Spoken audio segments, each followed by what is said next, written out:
Toss জিতে Chittagong Royals ভুলই করল কিনা, ব্যাটিংয়ে নেমে যে উড়ন্ত সূচনা রাজশাহী ওয়ারিয়র্সের।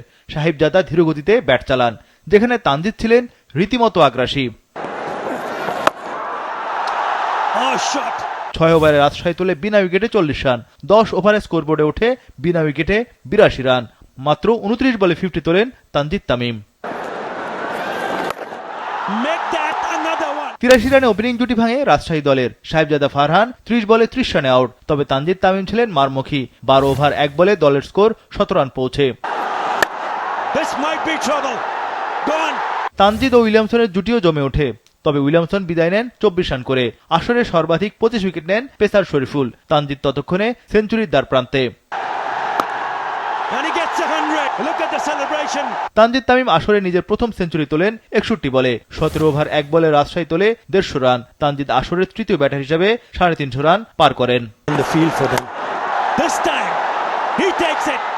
তানজিদ 62 বলে 100 রানে বিদায় নেন। 20 ওভারে রাজশাহী তোলে 4 উইকেট 174 রান। শেষ ওভারে দ্বিতীয় উইকেট শিকার শরীফুলের। আসরে সর্বাধিক 26 উইকেট তার দখলে।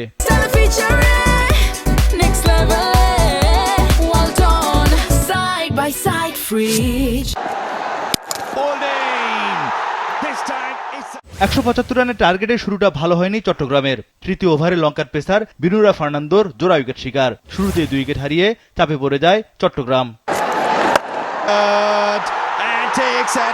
কোটি টাকার নাইম শেখ 10 বলে 9 রানে আউট। মাহমুদুল জয় 2 বলে 0-তে আউট। হাসান নওয়াজকে বিদায় করেন হাসান মুরাদ। 6 ওভারে চট্টগ্রামের সংগ্রহ 3 উইকেটে 41 রান। এক প্রান্তে মির্জা বেগ প্রতিরোধ করেন। তবে জাহিদুজ্জামান বিদায় নেন 11 রানে। 10 ওভার শেষে চট্টগ্রাম তোলে 4 উইকেটে 66 রান। বাকি 60 বলে তাদের দরকার আরো 109 রান। শেখ মেহেদী 5 বলে 4 রানে আউট। মির্জা বেগ 36 বলে 39 রানে আউট। 4 ওভারে 15 রানে 3 উইকেট হাসান মুরাদের। 92 রানে 6 উইকেট হারিয়ে বিপর্যয়ে চট্টগ্রাম। এরপর আর কেউ চট্টগ্রামের হয়ে হাল ধরতে পারেননি। ম্যাচ থেকে পুরোপুরি ছিটকে যায় তারা। বিনুরা ফার্নান্দো 17তম ওভারে আবারও জোড়া উইকেট পেলেন। 110 রানে 9 উইকেট পতন চট্টগ্রামের।